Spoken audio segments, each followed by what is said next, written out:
Masih ada satu lagi tugas saya, yaitu mengantarkan Rising Star-nya Undip ini. Bapak Dr. Siswo Sumardiono STMT dari Teknik Kimia, ya, dari Teknik Kimia, dan beliau itu lulus dari Teknik Kimia S1 tahun 1998, 2001 lulus magister dari ITB, kemudian 2005 doktor dari University of Natural Resources and Applied Life Sciences Vienna, Austria, kemudian mengambil postdoc di University of Sydney, Australia, dan University of Magdeburg, Jerman. Ya, ini selamat ulang tahun dulu, Bu. Ulang tahun Mbak Siswa hari ini. Kemarin, ya. Kemarin, Bro. Ya, betul. Ulang tahun Mbak Siswa. Selamat ulang tahun Pak Siswa 15 September kemarin ya Pak Siswa ya. Alhamdulillah. Wah. Waduh, selamat Pak. Selamat. Mudah-mudahan tambah. Oh iya, ini ulang tahun. Iya. Ya, ini Pak Siswa ini prestasinya banyak sekali Bapak Ibu. Ini dosen berprestasi 1 Universitas Diponegoro tahun 2014.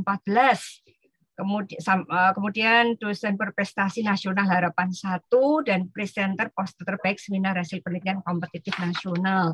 Kemudian beliau itu mulai menjabat tahun 2012 sebagai sekretaris jurusan Teknik Kimia Fakultas Teknik, kemudian menjadi asesor BNPT sejak 2014, menjadi penanggung jawab akreditasi AUN-PUA di Prodi Teknik Kimia, kemudian asesor akreditasi internasional IAB, kemudian penanggung jawab akreditasi IP untuk Prodi Teknik Kimia, dan akreditasi BNPT untuk Prodi Teknik Kimia, kemudian Ketua Departemen Teknik Kimia tahun 2016 sampai 2019, Ketua Task Force Akreditasi Institusi, Ketua Asosiasi Pendidikan Tinggi Teknik Kimia Indonesia mulai 2018, dan Wakil Dekan Akademik dan Kemahasiswaan Fakultas Teknik 2019 sampai sekarang.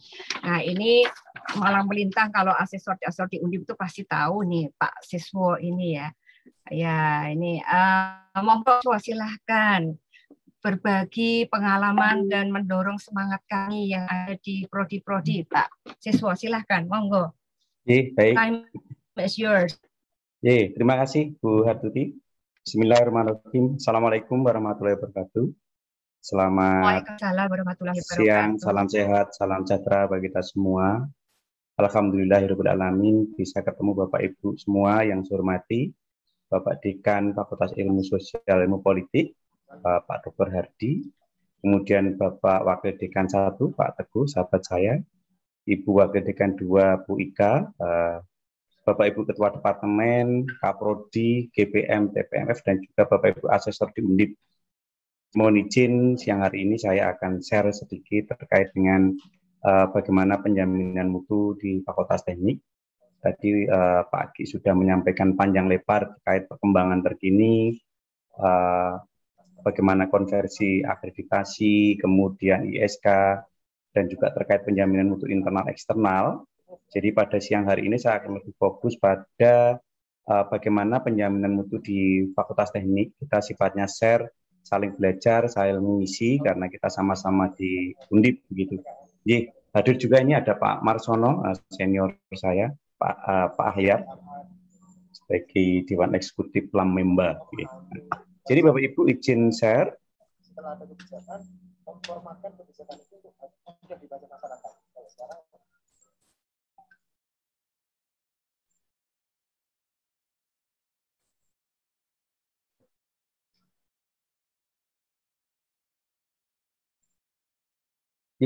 Baik Bapak Ibu yang saya hormati, saya akan mengambil topik terkait strategi pencapaian akreditasi unggul melalui integrasi SPMI, OBI, dan MBKM, Merdeka Belajar Kampus Merdeka yang saat ini menjadi primadona bagi mahasiswa dan juga menjadi trending topik terkait dengan perkembangan pembelajaran di 2021 ini. Baik Bapak Ibu yang saya hormati, kalau kita melihat perubahan mendasar di Permendikbud Dikti 44 menjadi Permendikbud nomor 3 di 2020 terkait dengan standar pendidikan tinggi, di mana kalau S1 itu ada level di KKNI level 6, S2 level 8, dan juga S3 di level 9. dan juga bagaimana sistem penjaminan mutu internal yang tadi sudah sampaikan Pak Gi berdasarkan Permendikbud 62 2016 ya. Sehingga banyak perkembangan baru saat ini, yaitu Merdeka Belajar Kampus Merdeka, kemudian pembelajaran berbasis outcome based. Kalau kita lihat perkembangan instrumen pun sekarang juga semuanya sudah berbasis outcome. Jadi kemungkinan ada sekitar 40% butir-butir yang ada di instrumen IAP atau APS itu menggunakan outcome based gitu. Yang selama ini sebelumnya di APS 3 itu masih input dan output, Bapak Ibu. Jadi Bapak Ibu, untuk menghasilkan lulusan yang memiliki daya saing diperlukan integrasi yang bagus dari Tridharma Pendidikan Tinggi, perguruan tinggi, yaitu di bidang pendidikan, penelitian, dan juga pengabdian, sehingga nanti bisa menghasilkan lulusan yang memiliki tenaga kerja yang terampil dan tenaga ahli, sehingga lulusan itu diharapkan memiliki inovasi. Nah, kehadiran MBKM sesuai dengan Permendikbud nomor 3 tahun 2020 itu menjadi penciri perubahan paradigma kurikulum kita. Namun euforia MBKM tidak perlu kita tanggapi dengan pusing, karena MBKM itu adalah bagaimana kita bisa memfasilitasi mahasiswa kita agar selain mendapatkan kompetensi utama prodi, mahasiswa kita itu diharapkan memiliki pengalaman di luar program studinya dalam bentuk 9 pilar Merdeka Belajar Kampus Merdeka, yang itu nanti bisa membekali dirinya untuk menapaki karir selanjutnya, apakah mereka akan studi lanjut, ataukah bekerja, ataukah berwira swasta. Intinya bahwa di dalam MBKM adalah membekali mahasiswa selain kompetensi utama, adalah kompetensi tambahan yang nanti untuk mendongkrak dirinya.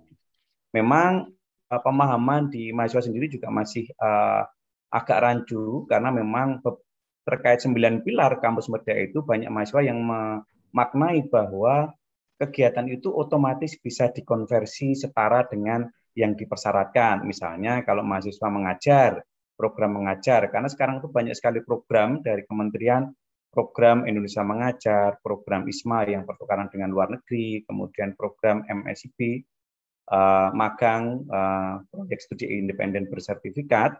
Jadi mahasiswa itu memaknai bahwa konversi itu secara otomatis. Jadi misalnya ada mahasiswa yang melakukan mengajar di sebuah instansi pemerintah atau di sekolah-sekolah yang itu programnya dari kementerian, mereka memaknai bahwa akan dikonversi 20 SKS secara otomatis. Namun tidak mudah, karena kesesuaian capaian pembelajaran yang didapat dari program tersebut dengan capaian pembelajaran prodi tidak sinkron. Sehingga yang bisa diakui hanya beberapa mata kuliah yang memang sesuai. Bisa jadi hanya 10 SKS. Sebagai contoh juga program magang bersertifikat dan proyek studi independen. Sebagai contoh ada mahasiswa teknik kimia itu yang menang mengikuti program magang ini di Grab, ya, karena ini persaingannya luar biasa, 1:1000. Alhamdulillah bisa diterima, karena di Grab ini uang sakunya luar biasa, bisa sampai 7 juta per bulan sebagai peserta magang bersertifikat. Namun memang konversi yang bisa kami lakukan tidak banyak, kemungkinan hanya 6-8 SKS selama 1 semester atau 6 bulan. Ya. Selebihnya konversi ini kami alihkan dalam bentuk free form, yaitu soft skill. Berbeda dengan mahasiswa yang mendapatkan tempat magang di Petrokimia Gresik ataupun di Unilever, yang memang secara kompetensi, secara capaian pembelajaran sangat sesuai dengan prodi, bisa kami konversi setara dengan 20 SKS. Sehingga pemahaman-pemahaman ini harus diberikan kepada mahasiswa. Pada akhirnya mahasiswa tidak terlalu menuntut kepada kita terkait dengan konversi yang harus penuh. Jadi Bapak Ibu, perkembangan terkini bahwa bagaimana kurikulum berbasis outcome based, kemudian kebijakan Merdeka Kampus Merdeka, ini menjadi hal-hal baru yang harus kita integrasikan di dalam pembelajaran dan juga persiapan reakreditasi. Tadi Pak Agus sudah menyampaikan bahwa akreditasi yang perpanjangan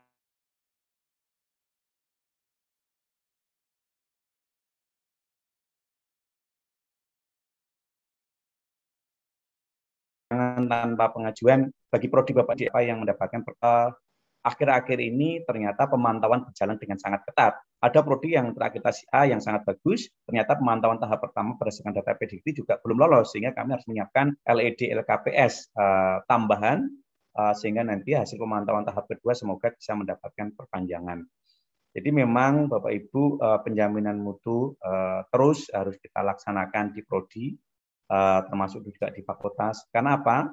Euforia yang dulu ada isu nanti akreditasi akan berlaku sampai 30 tahun dengan adanya pendirian LAM-LAM itu tidak akan terjadi.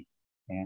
Bahkan kami yang akreditasi internasional pun kadang bisa mendapatkan full 6 tahun di IAB dan kadang juga hanya mendapatkan 3 tahun, interim namanya. Yang 3 tahun nanti pada tahun kedua harus melaksanakan menambah atau memperbaiki eviden-eviden dan menyusun ulang. Kemudian di tahun kedua itu, kemudian di asesmen di tahun ketiga, kalau lolos nanti diperpanjang. Kalau tidak, berarti pada tahun berikutnya harus mengajukan akreditasi baru ke lembaga yang sama. Jadi tidak ada sesuatu, kalau Pak Dekan menyampaikan tidak ada suatu makan siang gratis, jadi kita tetap harus berjuang bahwa akreditasi ini menjadi satu bagian yang tidak terpisahkan dari penjaminan mutu kita. Jadi Bapak Ibu kalau kita melihat ini Undip komplit ya, jadi Undip sendiri itu kan kalau kita lihat kan understanding, nurturing, developing, inspiring, and promoting people to be communicator, professional, leader, entrepreneur, thinker, and educator. Jadi soft skill ini kalau kita masukkan di dalam SPMI dan juga di dalam penyusunan LED ini sangat bagus sekali. Namun memang bagaimana pengukurannya ini yang masih menjadi kendala bagi kita. Tadi Pak Hakim menyampaikan bagaimana kita bisa mengukur lulusan kita yang sudah bekerja atau angkatan-angkatan tua yang selama ini kita tidak pernah terpikirkan untuk bisa mengukur seperti itu. Hanya lulusan-lulusan yang 1 sampai 2 tahun terakhir saja yang biasanya kita ukur. Jadi Bapak Ibu di dalam OBE atau Outcome Based Education selain input, output juga ada outcome. Dan ini juga sejalan dengan di instrumen APS 4,0 bahwa sekian persen butir-butir itu adalah berbasis outcome. Kita harus menyuguhkan beberapa data bahwa mahasiswa harus memiliki publikasi, kemudian publikasi harus citasi, mahasiswa harus memiliki buku. Bahkan kalau karena jumlah instrumen atau jumlah butirnya tidak banyak, 1-2 butir itu lolos berarti itu sangat mengurangi poin yang kita dapatkan. Berbeda sekali dengan akreditasi dengan instrumen 3 yang dulu dengan jumlah butir kira-kira 160-an. 1 butir dapat 0, yang lain masih 4, insya Allah masih aman. Sekarang tidak lagi Bapak Ibu. Nah, jadi dengan OBE atau pendidikan berbasis luaran ini, outcome atau luaran menjadi kunci, di mana nanti proses-proses assessment ini sejalan dengan IKU. Jadi Bapak Ibu, kalau kita melihat IKU 8 PTNBH itu juga hampir sebagian diambilkan dari instrumen BAN-PT yang berbasis luaran. Di antaranya adalah pembelajaran berbasis case method. Itu sudah ada di instrumen BAN-PT tahun 2019 dan itu juga menjadi dasar penilaian di dalam IKU 7 PTNBH atau PTN. Nah, di dalam SPMI Bapak Ibu tadi Pak Hakim menyampaikan bagaimana keterlampauan SPMI kita. Keterlampauan itu dilihat dari jumlah standar, di mana kalau pendidikan itu di SPMI itu ada 8 pendidikan, 8 standar pendidikan, 8 standar di penelitian, dan 8 standar di pengabdian. Bagaimana Undip menyiapkan keterlampauan dari 8 standar pendidikan, 8 penelitian, dan 8 pengabdian? Apakah kita memiliki keterlampauan itu? Yang kedua, keterlampauan itu dilihat dari indikator kinerja utama dan indikator kinerja tambahan yang menjadi penciri bagi Undip. Apakah di dalam indikator itu kita melampaui target-target yang sudah ditetapkan oleh SPMI secara nasional. Ya. Jadi LP2MP sepertinya sudah menyiapkan SPMI secara komprehensif yang sedang kita tunggu nanti bagaimana pengukurannya mulai dari di bidang pendidikan, penelitian, dan pengabdian. Karena ini semua kita juga sudah menunggu terkait bagaimana konversi dari A ke unggul melalui ISK, ataupun bagi prodi-prodi yang terakreditasi B maupun baik mau menuju unggul. itu juga sangat memerlukan SPMI. Nah, jadi Bapak Ibu, selain SPMI, bahwa OBE, Outcome Based Education, itu sekarang sudah menjadi satu hal prioritas bagi kita, karena sekarang hampir semua fakultas juga mengakreditasikan internasional. Di beberapa ilmu sosial humaniora ke FIBA, kemudian yang di sains teknologi itu ada di ASIN. Dua-duanya itu merupakan lembaga yang direcognize baik ASIN maupun FIBA itu yang diregister oleh ICAR. Jadi sudah ngecek sendiri di laman Sabto, dua lembaga tersebut diakui penyetaraannya nanti kalau kita lolos menjadi akreditasi unggul. Nah, untuk menuju akreditasi internasional, program studi sudah harus menetapkan namanya OBI. Ya. Bahkan di BAN PT pun juga dengan IAP 4,0 pun juga prodi sudah harus menetapkan memulai kurikulumnya dengan OBI. Mulai dari penyiapan kurikulumnya OBI, karena kalau dari kurikulum KPT, kurikulum perguruan tinggi atau pendidikan tinggi, berdasarkan pedoman terbaru 2016 yang direvisi menjadi 2018, semuanya sudah berbasis luaran. Ya. Jadi bagaimana prodi bersama Sekuritas Akademika menetapkan OBE, Campus Education, kemudian kurikulumnya seperti apa, ya, kemudian bagaimana pencapaian terkait kurikulum tersebut yang dinamai dengan Campus Learning and Teaching, nah, kemudian bagaimana capaian pembelajaran atau program learning outcome tersebut di assessment atau diukur secara masif. Apakah pengukurannya itu dilakukan seluruh mata kuliah, seluruh capaian pembelajaran sepanjang semester, sepanjang tahun, ataukah cukup diwakili beberapa mata kuliah yang mencerminkan beberapa capaian pembelajaran, sehingga pengukuran itu bisa diwakili beberapa capaian pembelajaran. Kalau di sains teknologi, kalau kita menggunakan terminologinya ABET yang di Washington, kami menggunakan perwakilan. Jadi dalam satu semester kami mengukur misalnya ada 12 capaian pembelajaran, kami mengukur 3 capaian pembelajaran. Kemudian itu kita cek mata kuliah mana yang memberikan support terbesar kepada capaian pembelajaran tersebut. Misalnya ada 5 mata kuliah, kemudian itu dititipkan kepada dosen yang terkait. Nanti semester depan kita beralih ke capaian pembelajaran yang lain dengan mata kuliah yang lain. Namun kalau kita mengikuti JABI yang di Jepang, JABI menggunakan pengukuran seluruh mata kuliah untuk seluruh CPR. Ini sangat berat bagi kami di fakultas ini kalau itu benar-benar diterapkan menggunakan metode JABI. Sehingga kami di Fakultas Teknik menggunakan metode ABET, jadi model keterwakilan.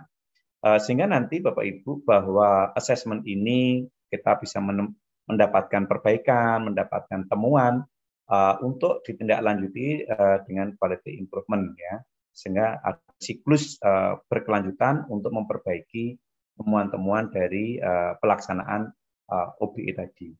Nah, tadi sudah disampaikan Pak Gi bahwa di dalam SPMI yang diturunkan kemudian menjadi di dalam OBE juga Bapak Ibu, bahwa bagaimana kita mengukur intended learning terhadap lulusan kita, katakanlah yang lulus 15-20 tahun yang lalu. Kalau di OBE yang diukur kita belum mengukur yang sampai sejauh itu. Yang diukur adalah lulusan sekitar 4-5 tahun yang lalu. Jadi yang diharapkan lulusan yang lulus 4-5 tahun yang lalu itu adalah lulusan yang masih terkait dengan kompetensi yang dicapai dari program studi. Jadi Bapak Ibu, untuk menyusun kurikulum berbasis OBE ini bisa dimulai dari visi misi universitas yang diturunkan menjadi visi misi fakultas dan prodi, inline-nya seperti apa. Kemudian prodi menetapkan tujuan pendidikan program studi. Jadi tujuan pendidikan program studi itu biasanya ada 3-4 butir yang menetapkan setelah lulusan kita itu bisa seperti apa. Yang ini sebenarnya harus kita ukur 4-5 tahun. Kami di Fakultas Teknik juga baru berusaha mulai melakukan atau menyiapkan instrumen untuk pengukuran lulusan yang lulus 4-5 tahun yang lalu. Sehingga tadi mungkin ini akan inline dengan apa yang disampaikan Pak Gi. Nanti mungkin akan kami kembangkan untuk lulusan-lulusan yang sebelumnya. Sehingga kami akan mendapatkan values atau peta soft skill atau kompetensi yang dimiliki lulusan kita. Kemudian dari PIO diturunkan ke dalam capaian pembelajaran program studi. Biasanya kami ada knowledge, ada pengetahuan umum, pengetahuan khusus, Namun kalau di akreditasi internasional di IAB terkait dengan pengetahuan umum, kemudian terkait pengetahuan terkait dengan knowledge, itu digabung menjadi pengetahuan khusus sehingga tidak terlalu banyak yang kami ukur, sehingga bisa sekitar 12 capaian pembelajaran. Dari capaian pembelajaran kemudian diukur ke dalam capaian pembelajaran mata kuliah. Sehingga Bapak Ibu dosen nanti bisa menetapkan bagaimana pengukuran JPMK di mata kuliah terkait yang nanti itu akan mensupport kepada capaian pembelajaran program studi yang terkait. Jadi kita memiliki peta jalan pengukuran dari JPMK menjadi JPL. Sehingga nanti setiap mahasiswa lulus harapannya sudah memiliki satu gambaran, satu report terkait dengan capaian pembelajarannya.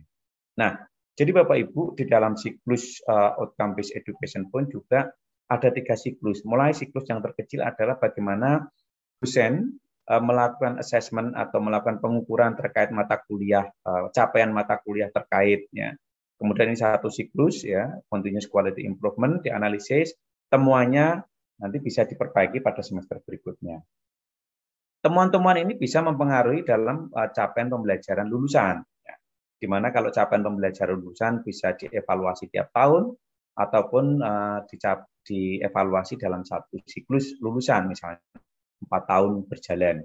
Jadi di dalam capaian pembelajaran lulusan pun nanti pengukurannya bisa menggunakan metode direct, yaitu dari hasil penilaian, dari hasil assessment oleh Bapak Ibu dosen terkait JPMK yang merujuk pada JPL, atau dengan menggunakan metode indirect, yaitu metode survei terkait dengan capaian lulusan.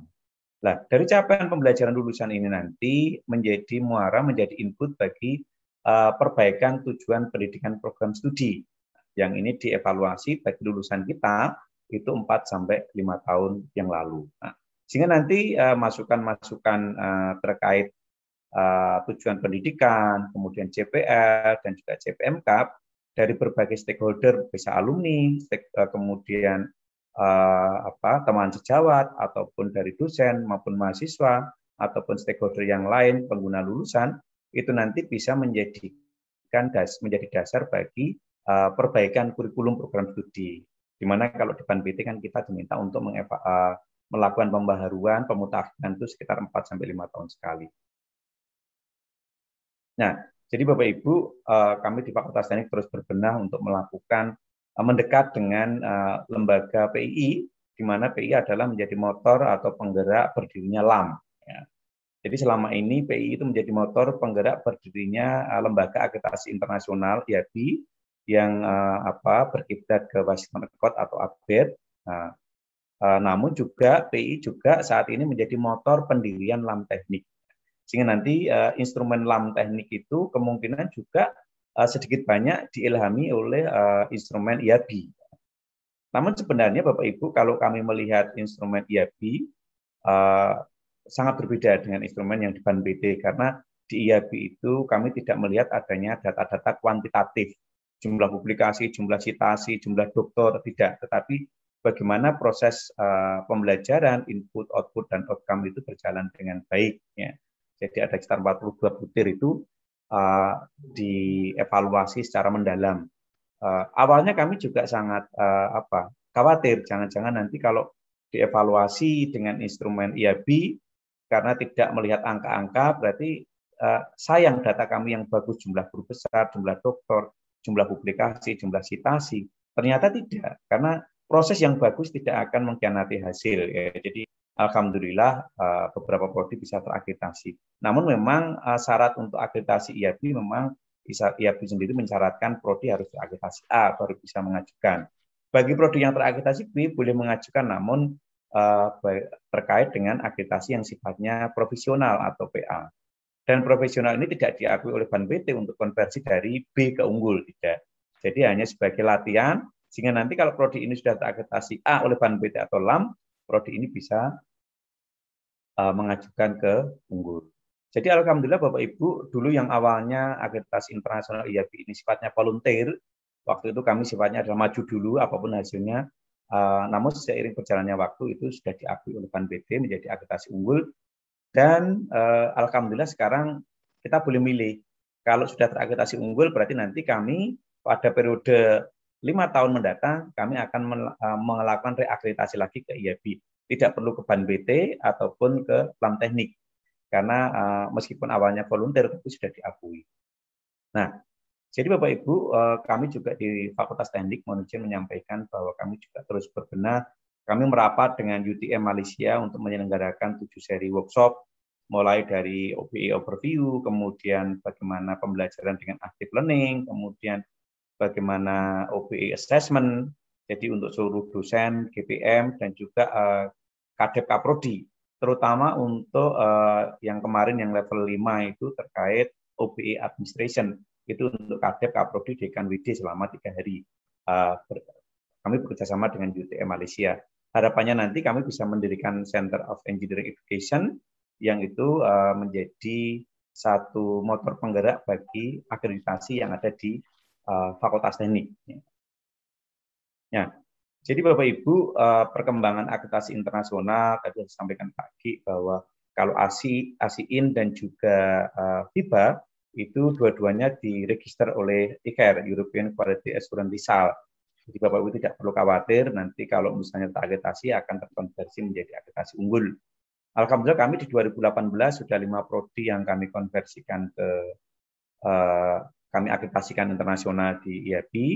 Kemudian yang di 2020-2021 kemarin ada 2 yang profesional karena masih B dan 3 yang general. Namun dari 3 itu 1 yang lolos dengan mendapatkan interim 3 tahun, 2 tidak lolos.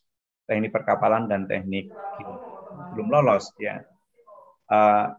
Jadi ada 1 butir yang sangat berat Bapak Ibu yang harus kami penuhi, yaitu butir keterpenuhan MABIFIKI, mata kuliah fisika, kimia, biologi atau sains dasar, di mana IAB mensyaratkan bahwa mata kuliah sains dasar itu minimal 20% dari total mata kuliah itu harus dalam bentuk mata kuliah matematika 1, matematika 2, trigonometri, integral, fisika 1, kimia 1. Nah, jadi harus berbunyi mata kuliah utuh dalam bentuk mata kuliah sains dasar ataupun mata kuliah biologi. Ya, kesulitan kami adalah bahwa prodi kadang enggan merubah kurikulum sesuai dengan IAB karena memang ini menyangkut hajat orang banyak. Karena kalau kami berubah 20%-nya menjadi mata kuliah sains dasar, nanti banyak ada beberapa dosen yang kehilangan mata kuliah. Kemudian mata kuliah inti keprodian atau keahlian prodi juga akan berkurang. Ya, tidak mudah untuk merubah itu. Namun dengan akreditasi IAB, karena tidak terakreditasi, prodi ini mau tidak mau harus merubah loka karya ulang. Dilakukan loka karya ulang. Alhamdulillah setelah loka karya diperbaiki, namun kami masih diberikan waktu 5 bulan sampai bulan Agustus kemarin untuk memperbaiki. Dan hasilnya sudah kami submit kembali ke IAB, mudah-mudahan 2 prodi bisa terakreditasi, menambah jumlah akreditasi internasional di tahun 2021. Sementara 5 prodi juga sedang berproses ke ASIIN di 2021 ini, sehingga nanti disertasi di 2022. Nah, Bapak Ibu, terkait SPMI, kemudian tadi ada juga OBE, isu yang terakhir adalah Merdeka Belajar Kampus Merdeka. Bapak Ibu konsen betul bagaimana penerapan OBE di GPM, di TPNF, kemudian Bapak Ibu konsen betul terkait dengan bagaimana mau pengukuran SPMI, kita ada hal baru yaitu Merdeka Belajar Kampus Merdeka yang menjadi satu hal yang harus kita fasilitasi. Bagi mahasiswa sifatnya volunteer, bagi perguruan tinggi dan fakultas program studi sifatnya wajib memfasilitasi. Ya, jadi kita semua harus menyiapkan. Dan ini menambah beban pekerjaan baru bagi TPNF dan GPM terkait juga dengan konversi. Nah, tambahan Merdeka Belajar Kampus Merdeka bagi mahasiswa memang ini menjadi angin segar bagi mahasiswa. Namun kami selalu menyampaikan kepada mahasiswa jangan euforia, karena mahasiswa takutnya nanti semester 5, 6, 7 magang terus, malah justru tidak bisa lulus dari program studinya. Meskipun mahasiswa diperbolehkan mengambil hak 3 semester di luar prodinya, mungkin 1 semester di luar prodinya tetapi tetap di universitas, 2 semester mungkin di luar prodinya di perguruan tinggi lain, ataupun dalam bentuk 8 pilar Merdeka Belajar Kampus Merdeka yang lain di luar pertukaran pelajar, misalnya magang, kemudian penelitian, proyek kemanusiaan, ya, studi independen, membangun desa ataupun KKN tematik. Memang kalau berdasarkan arahan Mas Menteri dan sebagainya, konversinya selama 6 bulan adalah 20 SKS. Namun bagi Prodi kan tidak mudah mengkonversi ini, karena untuk konversi harus disesuaikan dengan kesesuaian dengan capaian pembelajaran, program studi, dan terkait dengan capaian pembelajaran mata kuliah. Kalau tidak terkait, kita tidak akan bisa mengkonversi. Nah, jadi Bapak Ibu, termasuk program magang yang tadi saya matur, itu merupakan program unggulan dan juga sangat menarik minat mahasiswa. Bahkan ada mahasiswa itu yang, Pak, kami tidak dikonversi, tidak apa-apa, yang penting kami bisa ikut magang. Ya sudah, apapun yang bisa kami lakukan, konversi ya harus melakukan checking terkait dengan kesesuaian antara capaian pembelajaran mata kuliah terkait dengan capaian pembelajaran yang dihasilkan dari magang ataupun proyek studi independen. Alhamdulillah Undip kemarin bisa mengirimkan 152 mahasiswa magang dan program studi independen bersertifikat. Dan sangat luar biasa tempat-tempatnya ini kan tempat yang termasuk reputable, ya. Dan juga beberapa tempat lain kemarin termasuk yang di DPR, itu yang program-program sebelumnya. Jadi alhamdulillah MBKM menjadi primadona bagi mahasiswa. Namun bagi program studi ini menjadi nambah pekerjaan baru, ya, selain pekerjaan penjaminan mutu dan akreditasi. Ya, makanya tadi Pak Kim menyampaikan yang penting adalah kita selalu ikhlas bahwa itu menjadi pahala. Jadi Bapak Ibu, kami di Fakultas ini mencoba melakukan pembenahan karena memang dengan MBKM ini tidak mudah. Setiap mahasiswa yang melakukan Merdeka Belajar Kampus Merdeka harus mendapatkan konversi SKS dan juga harus ada SKDK.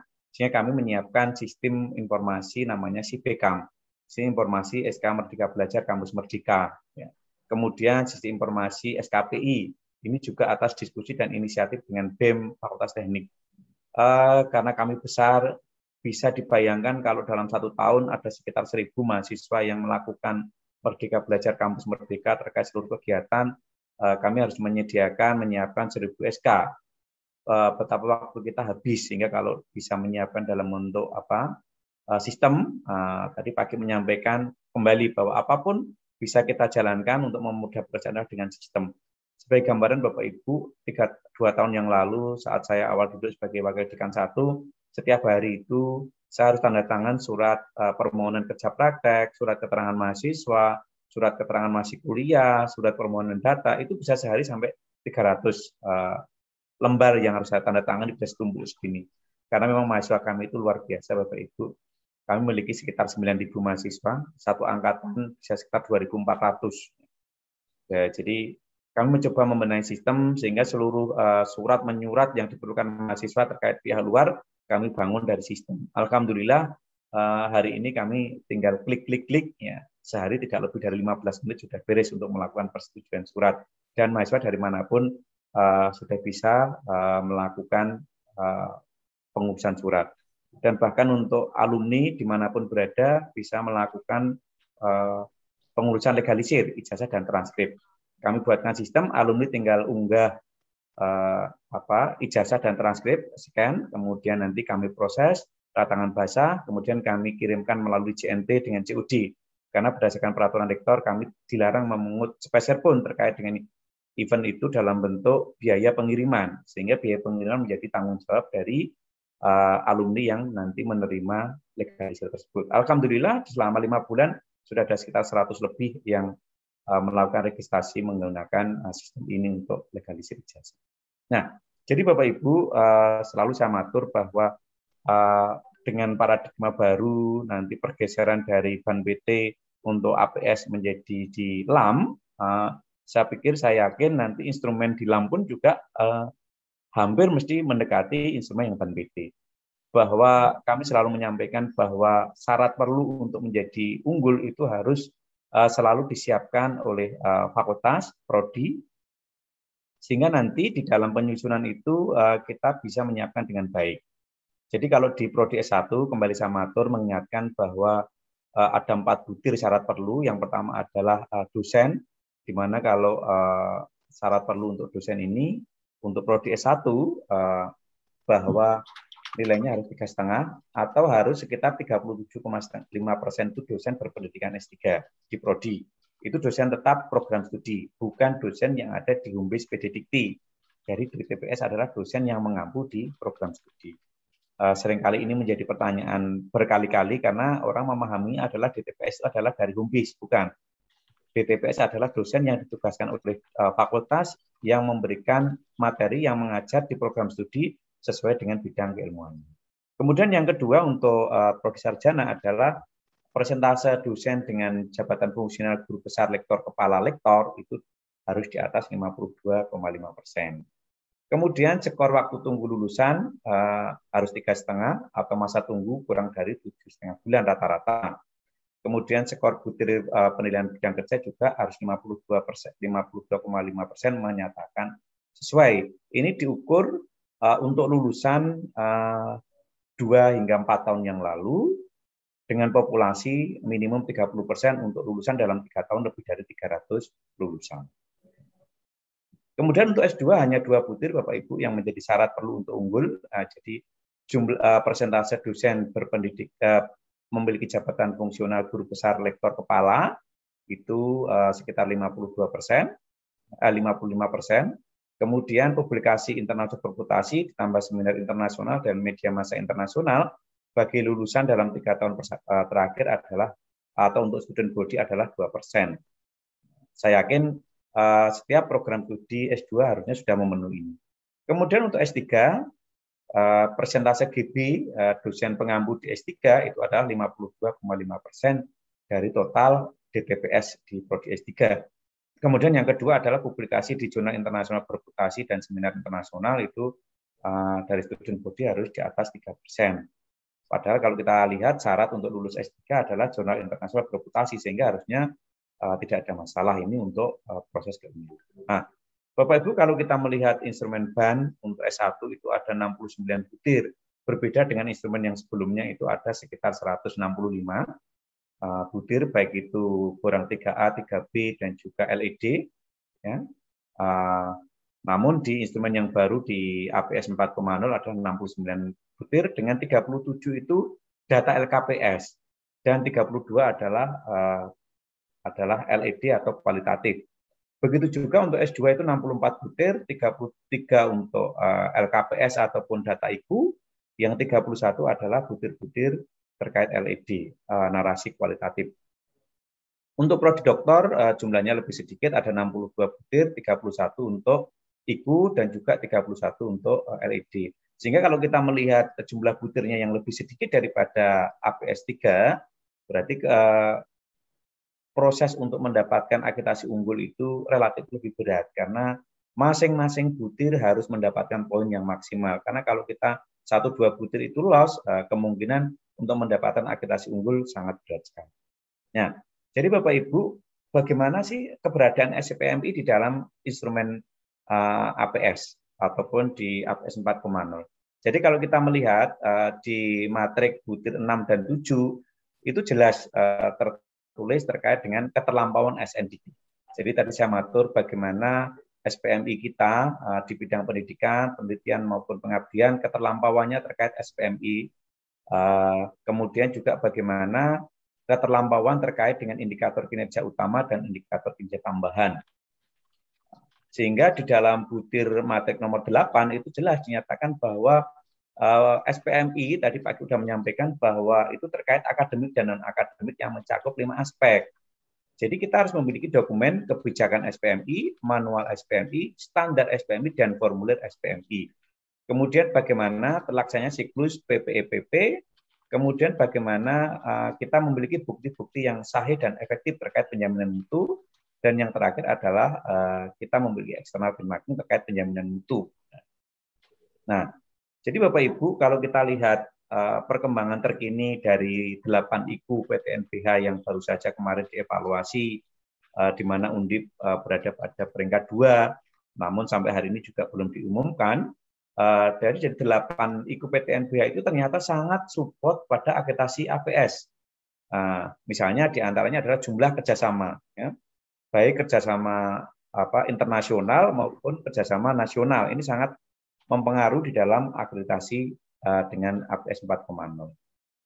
Begitu juga Bapak Ibu terkait rekognisi dosen. Ya. Kalau di IKU 3, bagaimana peran dosen dalam menjalin kerjasama dengan perguruan tinggi QS 100, baik subjek maupun university, terus bagaimana dosen ini menjalin atau pernah memiliki pengalaman di luar kampusnya, itu sangat terkait dengan Butir 24, yaitu rekognisi dosen dalam 3 tahun terakhir. Sehingga semuanya itu saling terkait, Bapak Ibu. Nah, kemudian juga terkait dengan IKU 5 PTN kemarin, ya, jadi bagaimana luaran penelitian dosen, publikasi dosen, citasi dosen, kemudian jumlah HKI, jumlah luaran paten, ini semua dari IKU 5 itu juga bisa berkontribusi kepada 5 butir dari APS 4.0. Ya. Kemudian juga terkait dengan IKU 7, pembelajaran dengan case method, ternyata juga di APS juga sudah sangat jelas disebutkan. Jadi pembelajaran dengan praktek studio, dengan bengkel, dengan praktek lapangan, ya. Dan juga bagaimana integrasi mata kuliah dari hasil penelitian maupun dari hasil pengabdian. Ya. Kemudian Bapak Ibu terkait dengan di kriteria 6 itu juga terkait evaluasi kurikulum yang 4-5 tahun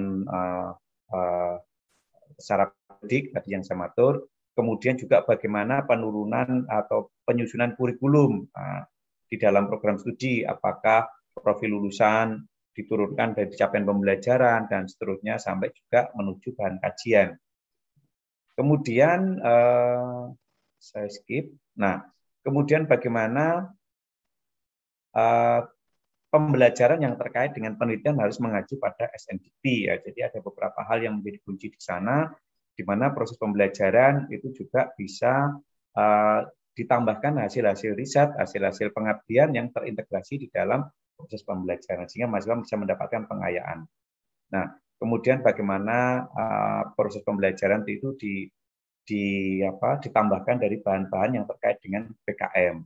Yang tidak kalah pentingnya adalah bagaimana research beautification, kemudian industrial project, teaching factory, yang ini masuk di dalam case method di IKU 8, di IKU 7. Sehingga Bapak Ibu sambil menyelam minum air, apa yang sudah kita lakukan selama ini di pemenuhan IKU 8 PTNBH itu sangat terkait dengan apa yang ada di instrumen APS. Dan saya yakin nanti kalau instrumen LAM sudah jadi, apakah itu LAM MEMBA, LAM teknik, maupun LAM yang lain, atau LAM MIPA, semuanya juga mungkin instrumennya juga hampir mendekati instrumen dari BAN-BP. Nah, kemudian bagaimana keterlibatan mahasiswa di dalam penelitian dan juga penelibatan mahasiswa di dalam pengabdian, yang dulu di instrumen sebelumnya juga belum nampak, kalau sekarang harus benar-benar nampak di dalam instrumen ini. Sehingga ini harapannya memberikan nuansa baru. Ini juga sebenarnya sangat tepat dengan juga terbitnya Permendikbud nomor 3, yaitu terkait Merdeka Belajar Kampus Merdeka.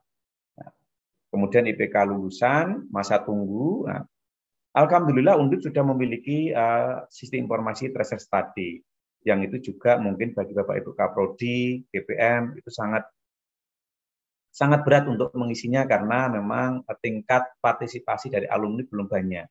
Namun meskipun berat, instrumen yang disiapkan oleh Undip itu sudah instrumen yang sesuai dengan instrumen dikti.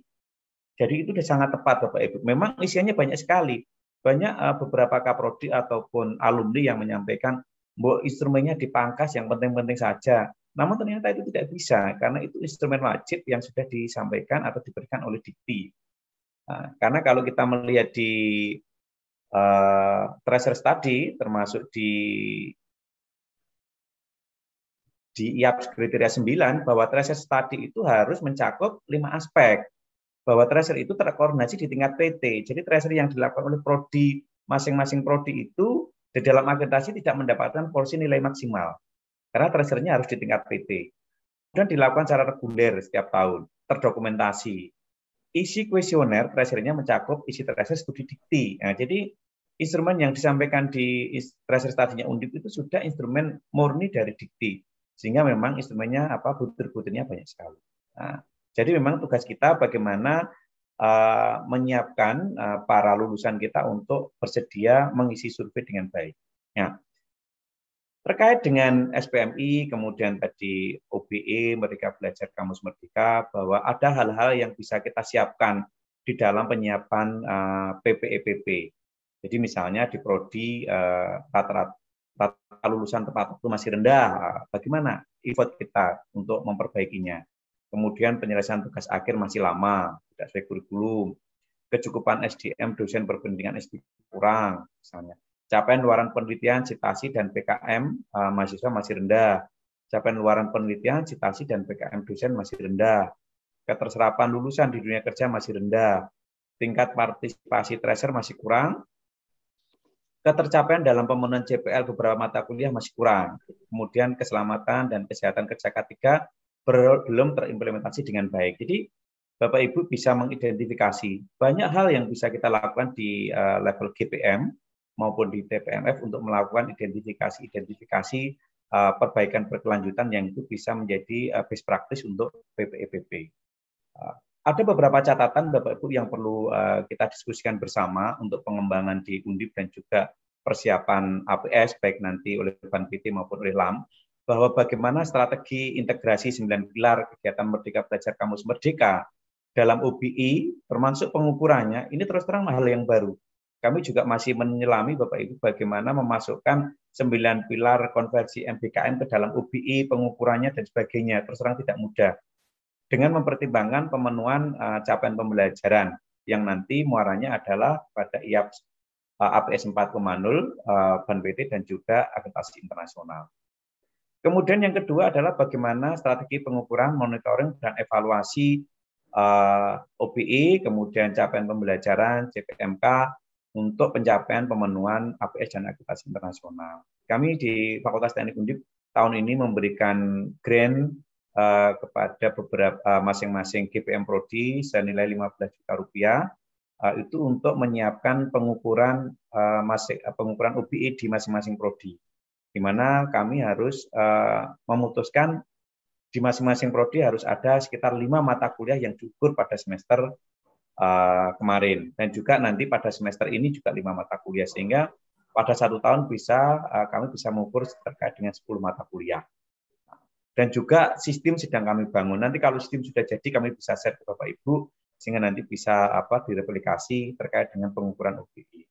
Yang terkait Bapak Ibu bagaimana strategi atau implementasi perubahan SPMI ya, terkait dengan indikator kinerja utama dan juga indikator kinerja tambahan, dan juga terkait MBKM karena ini perkembangan terus berjalan.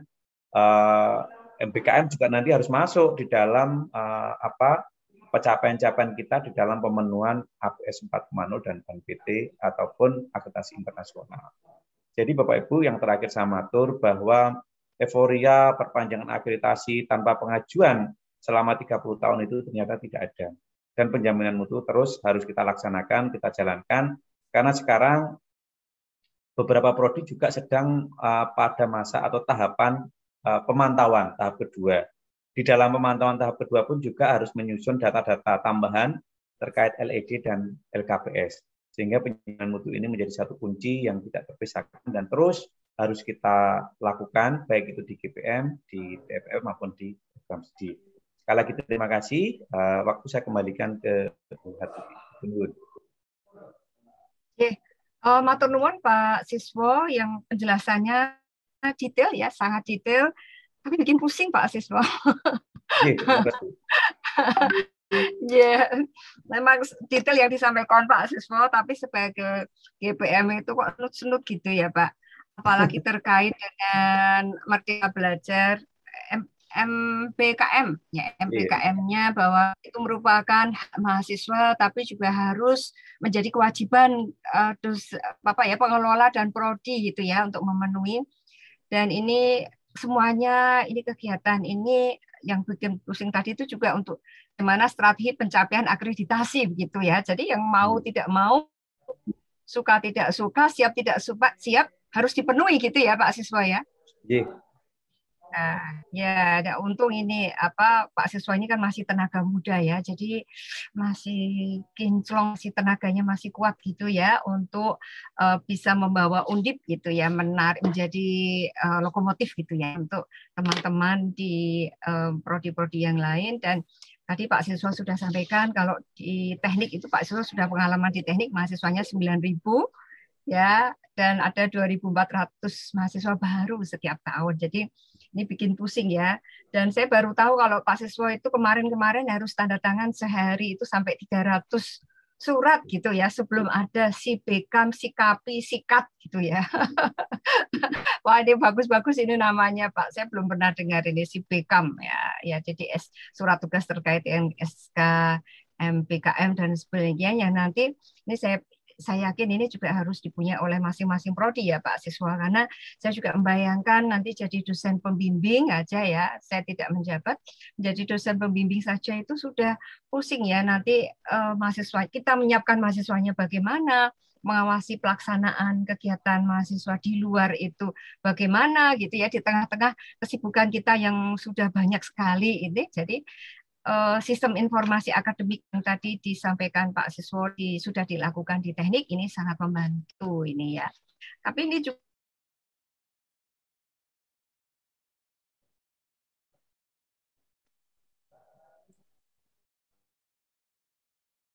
kok hilang suaranya Mbak?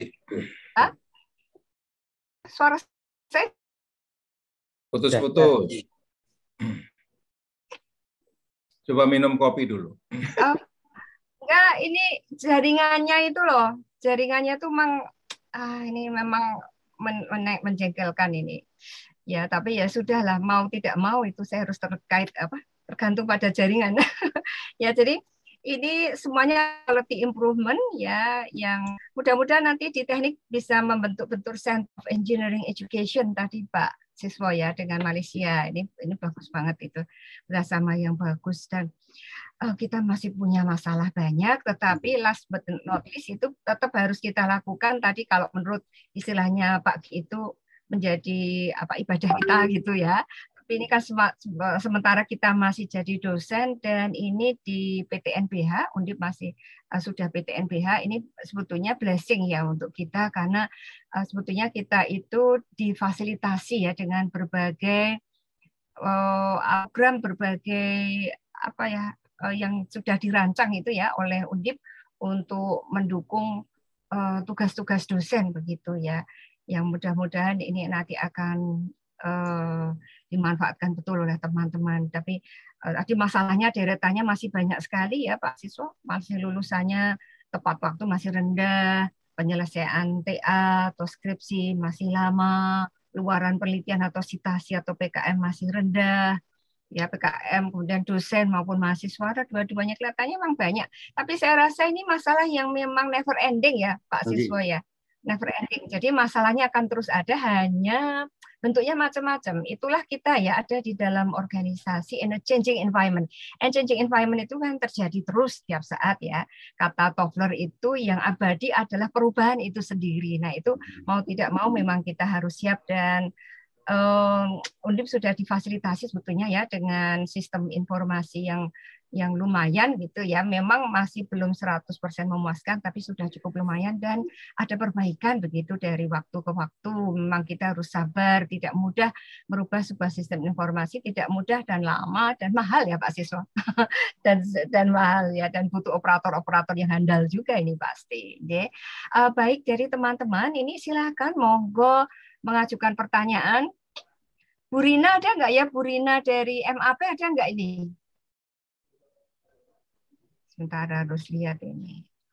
Mungkin ada pertanyaan yang akan diajukan dari teman-teman di FISIP, dari Bu Retno. Monggo Bu Retno, Bu Kis, kalau ada. Atau Bu Dewi mungkin. Ya, Bu Dewi ini sekretaris baru nih di TPMF ini, dan tugasnya berat ini Bu Dewi ya. Ya, tapi Bu Dewi masih muda kok. Bu Dewi dan Pak Hari itu masih muda, jadi menjadi lokomotif untuk teman-teman gitu. Ini kalau kami di FISIP itu yang sedang membuat membuat rencana untuk maju, status akreditasinya adalah MAP ya. Dan kayaknya ya sudah bikin loh Pak Siswo, tapi kok nggak selesai nggih. Itu ya, jadi ada berbutir-butir. Oh gitu ya Pak Dekan, nggih, matur nuwun. Matur nuwun ya. Ya, jadi yang masih muda padahal Pak Dekannya ini asik lah pokoknya. Iya. Nah, monggo silakan teman-teman. Pak Teguh ada pertanyaan Pak Teguh? Ada enggak? Oh, Pak Teguh mungkin ada meeting lain ini biasa. Iya, Pak Teguh ada rapat di sebelah. Oh ya, ya pasti itu Pak. Saja banyak. Pak Yuwanto, monggo. Pak Yuwanto ini dari DIS. DIS ini sudah mestinya lebih dulu ini dari apa ya?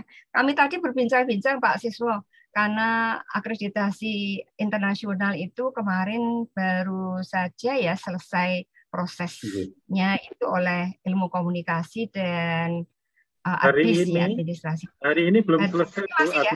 Belum selesai ya ADIS ya Pak. Hari ya, ini penutupan sebentar lagi. Oh ya, Selasa, Rabu, Kamis, Jadi ini teman-teman di ADBIS, ini Pak Hari ini mungkin jadi di dua kaki nih. Satunya di ADBIS sedang akreditasi internasional, satu di sini. Ya ini dan prodi-prodi yang lain kan didorong Pak Siswo ya tahun depan ini, tahun depan prodi ini gitu. Itu tadi ada kaprodi yang bilang itu sudah minum Bodrex Pak mulai sekarang gitu ya.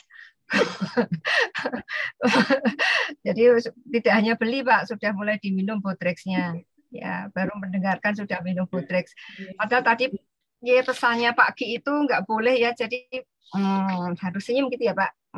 Harus senyum lebar gitu ya, harus joy, tidak burden tetapi harus joy. Nah, untuk bisa menjadi joy ini kan butuh semangat ekstra juga dari teman-temannya yang lain ya. Bahwa ini memang kita nggak tahu ya mahasiswa kita yang akan datang itu seperti apa juga gitu. Pak Siswa, tapi mahasiswa di kelas saya Pak, ketika saya tanya nanti lulus pengen jadi apa gitu, itu sebagian sangat besar tuh pengen jadi pengusaha Pak. Ada ya Pak? Iya, jadi dari administrasi publik itu. Iya, saya tanya itu pengen jadi apa gitu ya, yang mahasiswa baru kemarin itu yang random dari yang berhasil saya tanya itu 90% pengen punya bisnis, pengen punya usaha-usaha gitu ya. Ternyata tuh yang pengen menjawab jadi ASN gitu ya. Padahal ini dari administrasi publik ya. Yang pengen jadi ASN itu hanya 1-2 gitu. Kalau dulu mahasiswa yang dulu kan mesti pengennya jadi ASN, jadi PNS gitu ya. Dulu. Yang pengen jadi dosen malah enggak ada Ibu. Enggak ada ya Pak? Enggak ada yang jawab pengen jadi dosen itu? Betul, jarang sekali anak-anak itu. Pengen jadi nganten. Oh, Pak Yu jangan ikut-ikutan jawab itu ya. Iya, ini nggak tahu kalau mahasiswanya Pak Yu, tapi mahasiswa saya itu saya tanya dan saya heran gitu. Oh, anak-anak tuh pengen jadi bisnismen ya, pengen punya usaha yang banyak. Ada yang pengen keliling dunia gitu ya. Keliling dunia itu kan biayanya banyak, nah, pasti uangnya harus banyak juga kan.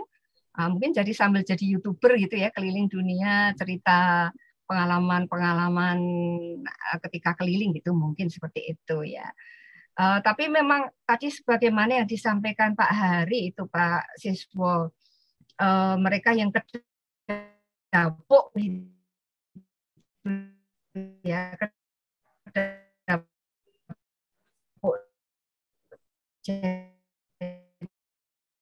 di tim penjaminan mutu itu kan itu ya prosesnya isi-isinya, sementara dosen-dosen itu tidak semua itu mempunyai semangat yang sama gitu Pak di dalam mengisi butir-butir itu ya, misalnya LED.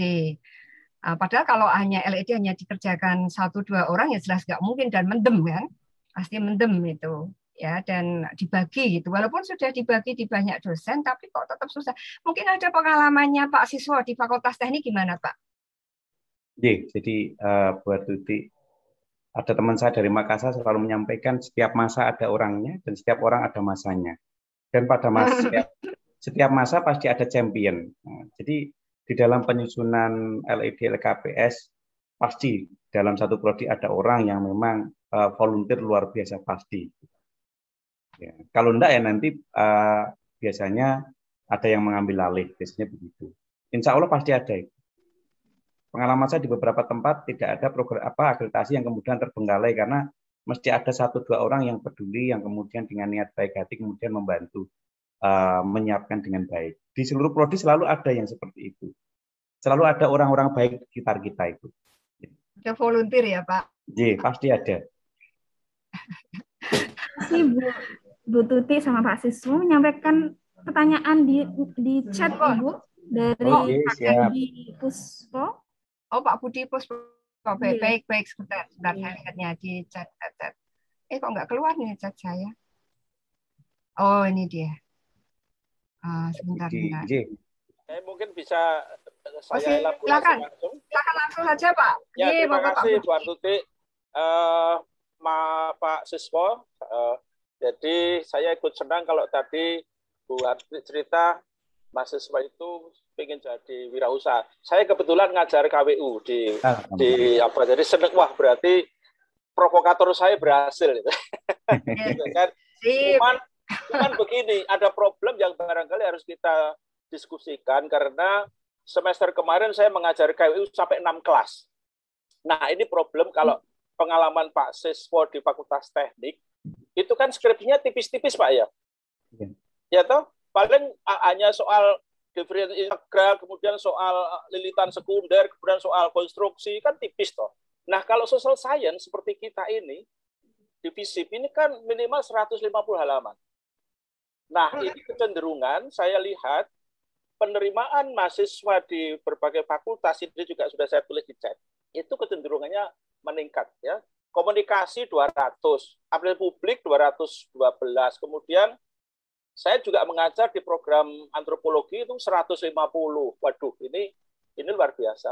Skripsinya apakah kemudian bagaimana kita memeriksanya? Nah ini, sehingga barangkali juga ini harus kita waspadai untuk social science dalam konteks ini kan, saya kebetulan anak buahnya Bu Tuti ya, GPM, di MAP, Bu Tuti itu bos saya, gitu kan.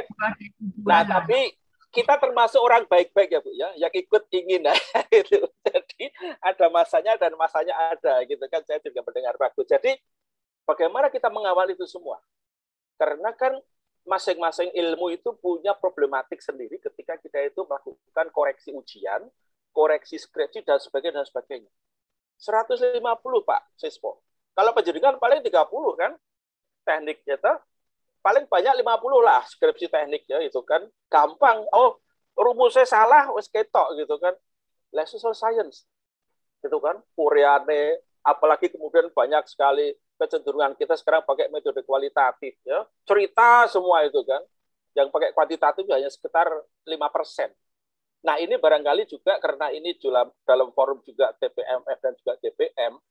Ini bagaimana kita itu kemudian oke lah kita ingin kualitas. Tapi kok rasanya ini berbanding terbalik ketika kuantitas itu terlalu over, kemudian jadi kacau nih kita ini.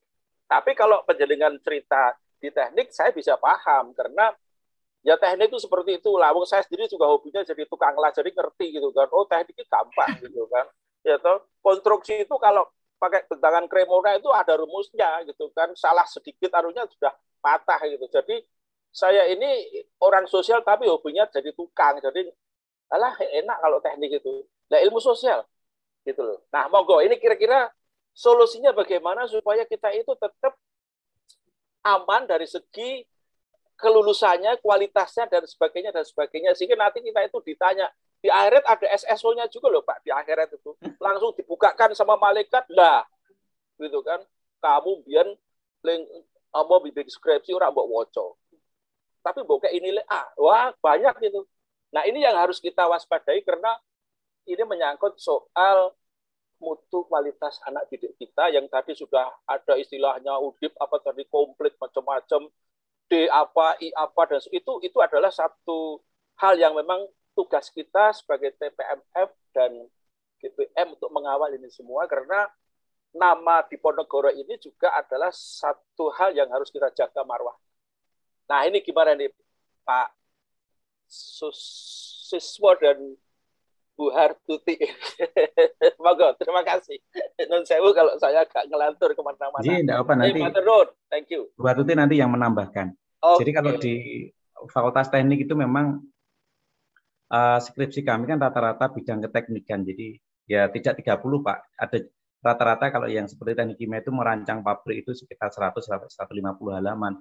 Tetapi itu sudah bisa ditepak dari rumus-rumus angka dan sebagainya. Jadi kami ngoreksinya lebih gampang. narasi kualitatif, banyak penjelasan, tidak terlalu banyak. Lebih banyak kan ada poin-poin yang bisa kami. Mungkin kita perlu mengadakan satu forum khusus, Pak. Jadi bagaimana mengawal nanti saya diskusi dengan beberapa teman. Jadi bagaimana kita bisa mengawal kualitas skripsi. Karena juga saya nggak bisa membayangkan kalau 150 hanya narasi, luar biasa beratnya itu nanti. Betul. Ya, mungkin Bu Tuti punya pengalaman karena bimbingannya banyak ini. Monggo Bu. Dan Pak Budi itu yang sering mengeluh, Pak Siswo. Oh ini sudah puyenge kok ngene, nanti nilainya harus bagus karena kan kita juga ada dalam tanda petik tanggung jawab bahwa IPK lulusan itu kan harus bagus juga gitu. Ada pressure gitulah Pak internal.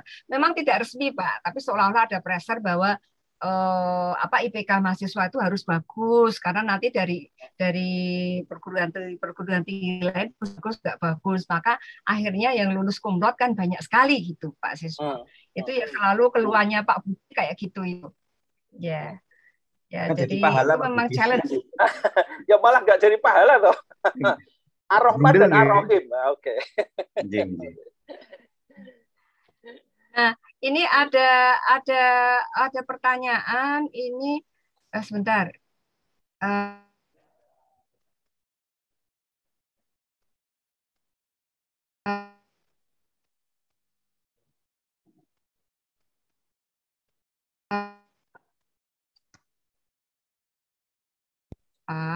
Halo Pak Siswo, ada pertanyaan dari Pak Didik.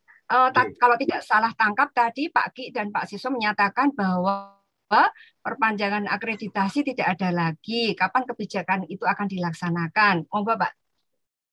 Jadi Pak Didik, sebenarnya tidak ada yang namanya perpanjangan akreditasi otomatis. Yang namanya adalah perpanjangan akreditasi tanpa pengajuan. Jadi tetap itu ada sepanjang kita masih melakukan akreditasi ke Ban PT. Nah, nanti kalau LAM itu sudah beroperasi, berarti kita mengajukan reakreditasinya ke LAM. Dan rata-rata hampir semua LAM nanti kita harus reakreditasi sepanjang satu periode 5 tahun kembali. Jadi setiap 5 tahun sekali. Akreditasi mandiri, Pak. Lembaga akreditasi mandiri. Lembaga akreditasi mandiri. Jadi kalau nanti LAM sudah beroperasi, ya tiap 5 tahun kita tetap harus akreditasi di bawah LAM. Namun untuk yang perpanjangan tanpa pengajuan, sepanjang kita masih akreditasinya ke Ban PT, itu masih berlaku, namun sekarang ada tahapan-tahapan yang lebih lebih rumit karena ada pemantauan tahap pertama berdasarkan data di PDDikti. Nanti kalau dari pemantauan data tahap pertama sudah lolos, ya kita akan dapatkan SK perpanjangan.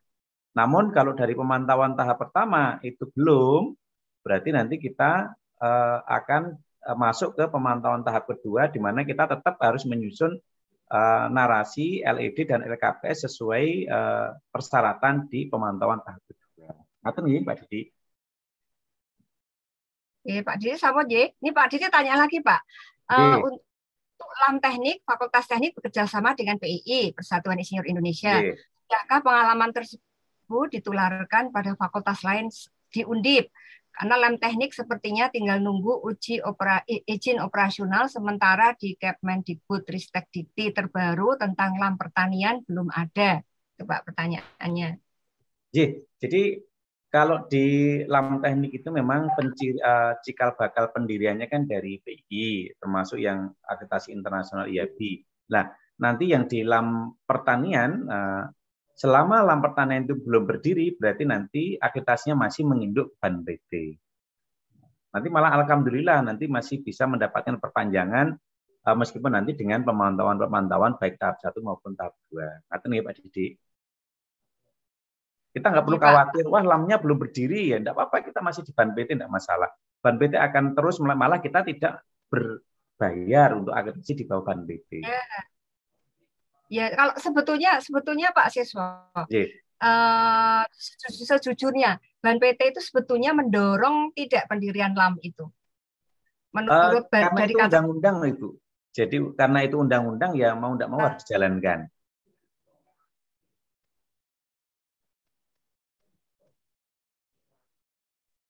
Matur nuwun Pak Siswa atas penjelasannya sudah jelas. Matur nuwun. Bu, jadi karena itu mandat dari undang-undang ya harus dijalankan.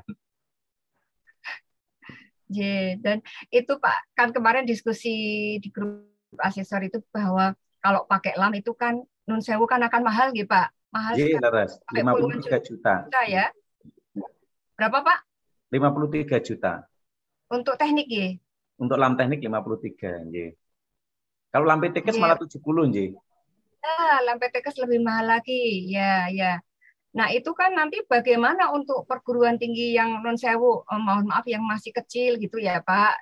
Kalau mahasiswanya juga belum terlalu banyak, belum sangat banyak, kalau nanti harus menanggung puluhan juta itu kan beban juga gitu untuk mereka nih. Kira-kira masa depannya bagaimana Pak itu? Ya memang berat bagi prodi maupun perguruan tinggi yang memang student body-nya kecil Bu. Ya. Mungkin nanti akan ada beberapa merger karena sekarang kan perguruan tinggi yang jumlah mahasiswanya kurang dari 1.000 kan sudah di merger semua sekarang. Ya alhamdulillah karena kita di Undip. Jadi itu blessing ya, tapi tetap kan kita sebagai apa ya Pak, sesama dosen ya Pak, dengan sesama dosen di luar Undip juga kan kita senasib ya, sama-sama punya profesi yang sama gitu kan sebagai dosen. Jadi kan kita juga ikutlah ya Pak, ikut memikirkan nasib beliau-beliau itu kan, tidak hanya kita, karena kita dalam satu kesatuan ya, saling dukung mendukung gitu kan, kerjasama kan juga harus dengan semuanya begitu. Ya mudah-mudahan nanti ada solusi ya Pak. Amin. Solusi yang nanti kalau dari nanti kalau udah bengok-bengok kan ada solusi. Ini ya. Kalau saya mah nyantai aja, nanti kalau ganti menteri ganti lagi. Ganti lagi. Iya, bisa jadi nanti lamnya itu dilebur lagi ke Banten. Dinikmati saja Ibu. Kayak dulu ya, kualitatif itu kan katanya banyak kelemahan karena asesornya jadi tidak independen, tidak objektif. Oke, terus instrumennya ganti sebagai kuantitatif. Nah, sekarang kayak kualitatif lagi banyak. Leres. Jadi dulu portofolio kan ambilnya kualitatif kabeh mehan. Sekarang yang internasional kualitatif semua Ibu malahan. Justru itu, tapi kan tetap aja mempertimbangkan kuantitatifnya ya.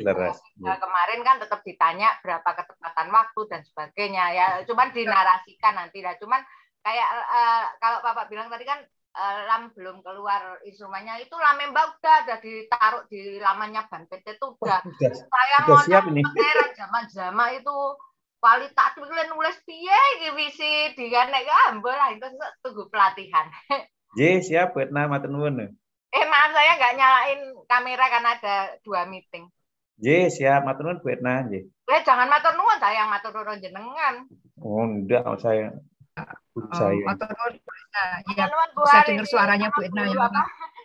Sama tambah celing. Visip nih saya boleh ikut nyundel di sini. Oh iya. Iya, ini ditunggu Bu Etna. ya baik Pak Siswa, ada yang ingin saya tanyakan tadi. Kalau tadi ya alumni itu kayaknya mengeluh gitu, tracer study itu isinya banyak banget, tapi menurut Pak Siswa ya memang itu seperti itu.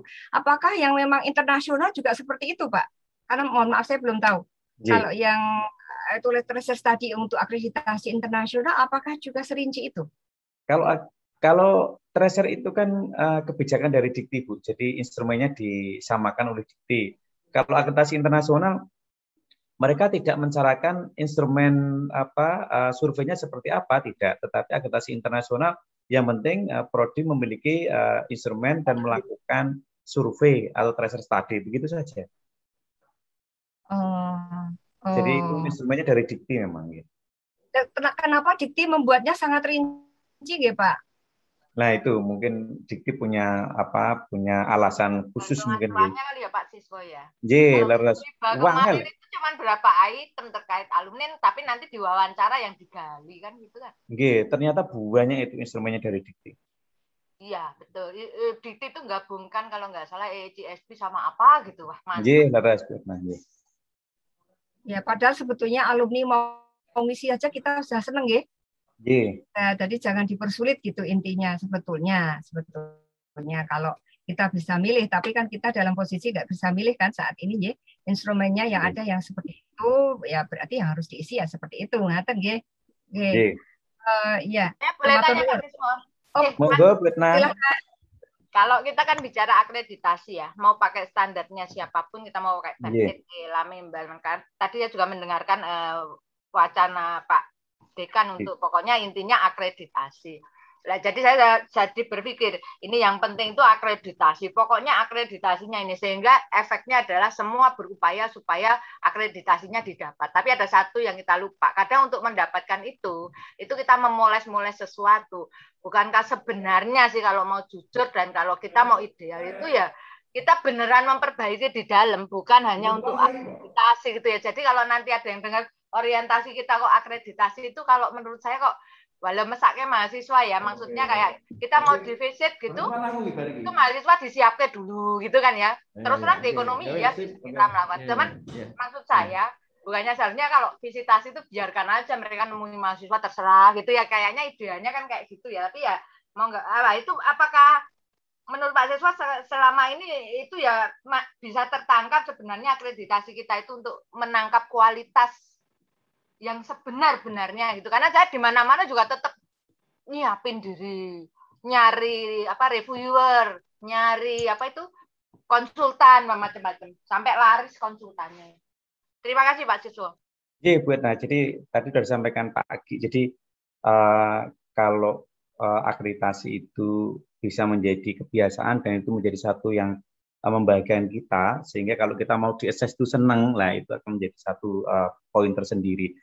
Jadi harusnya dari data PD Dikti itu sudah kelihatan bahwa prodi ini unggul atau baik sekali ataupun baik.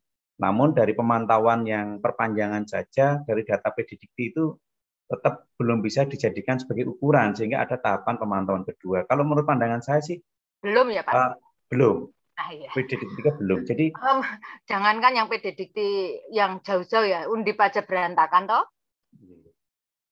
Jadi kalau potret sendiri, kalau pandangan saya sih, tapi memang yang akreditasinya bagus-bagus, memang prodinya memang penjaminan mutunya bagus.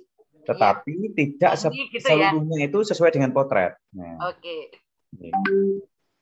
Terima kasih Pak Siswo. Terima kasih Bu Etna. Matur nuwun pertanyaannya Bu Etna.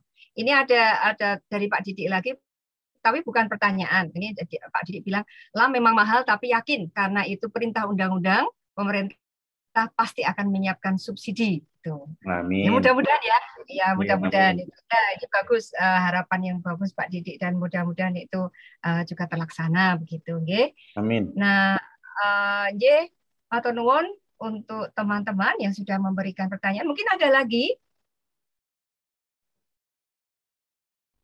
Nampaknya ini sudah Pak Siswa sudah sore. Sudah cukup sore dan belum asar ini ya. Jadi kalau mungkin kelelahan menyiapkan FIBA ya. Iya, betul. Barengan kami kok kemarin. Cuman yang dipermasalahkan itu kenapa manajemen bisnis itu masuk di bawah FISIP. Nah, itu saya lame apa ya bingung itu ya. Nggih. Nanti pindah. Bisnis gitu kan ya. Tapi nggak tahu lah kemarin nggak bisa dijelaskan kurikulumnya. FIBA masih jalan, ini hari terakhir ini. Kita barengan Bu kemarin Bu. Sip lah, mudah-mudahan jaya semua ya Bu Etna. Amin. Ya, belum terakhir Bu, kami minggu depan masih ada dokter. Ngajukannya 8 gitu Pak Siswa. Seundip 14. Ya, yang ekonomi sendiri 8. Wah, luar biasa ekonomi. Masya Allah. Lalu itu sama FISIP menurut saya. Sama FISIP sama. Gabung kira FISIP Bang. Kami prodinya prodinya. 1, 3, 6. Iya, ekonomi itu semua maju kok kemarin. 3. Ekonomi 7 atau 8 ya prodinya? Ekonomi itu yang reguler tuh 4, terus dokter 1, maksi 1. 4 atau 6? Ya. 6. Luar biasa ini. Oh, bener 8. Lah MM, MISP, iya bener 8 kami ngajuin Pak. Khusus 8 luar biasa. Ya, ekonomi 8 dari 14 itu 8 ekonomi semua. Wih, alhamdulillah. Untung ada pengawalnya ya Pak siswa ya, pengawalnya yang ini. Ada Bu Irna. Oh enggak, kalau saya ban PT aja. Kalau FIBA A saya boh. Siapa itu Pak Ahyar yang di situ? Bukan, Pak Ahyar tuh Lamemba yang anu itu. Oh, Lamemba ya. Oh iya. Ya kaprodinya kan mumpuni itu. Amin. Oke, sip. Semua kaprodinya itu luar biasa. Ya sama dekanya tentunya. Tapi kan saya kenalnya yang kaprodi level atas saya nggak nyampe kan. Kerucu kan ra kenal dhuwur gitu ya. Wis. Aduh gitu deh. Atau nuwun Bapak Ibu sekalian, ini nampaknya pertanyaan-pertanyaan sudah banyak dan Pak Siswa kan masih ada terus bersama kita, jadi anytime pertanyaan masih bisa diajukan pada Pak Siswa. Baik, terima kasih sekali Pak Siswa sudah bersedia berbagi ilmunya bersama kami dan mudah-mudahan ini memperkuat semangat para anggota gugus penjamin mutu ya di semua prodi di FISIP dan khususnya dan di Undip pada umumnya untuk terus maju menjalankan quality improvement yang continuous ya, yang continuous terus untuk kepentingan Undip yang akan datang. Terima kasih untuk teman-teman yang sudah hadir, baik dari Undip maupun non Undip ya, mahasiswa juga ada ini Pak Siswa ya, mahasiswa kami yang dari berbagai perguruan tinggi. Terima kasih sekali kehadirannya. Mudah-mudahan acara ini bermanfaat. Baik, kalau ada kesalahan saya mohon maaf. Wabillahi taufiq wal hidayah. Wassalamualaikum warahmatullahi wabarakatuh. Waktu saya kembalikan kepada Mbak Umi. Waalaikumsalam warahmatullahi wabarakatuh. Terima kasih kepada Ibu Dr. Hartuti Purnaweni MPA yang telah menjadi moderator dan memimpin diskusi pada siang sampai sore hari ini. Sekali lagi matur suwun ya Ibu. Hadirin sekalian yang kami hormati, kita telah sampai di penghujung acara. Terima kasih kami ucapkan atas kehadiran Bapak dan Ibu dalam acara pada sore hari ini. Mohon maaf apabila ada kesalahan dan kekhilafan, mohon kiranya untuk dibukakan pintu maaf.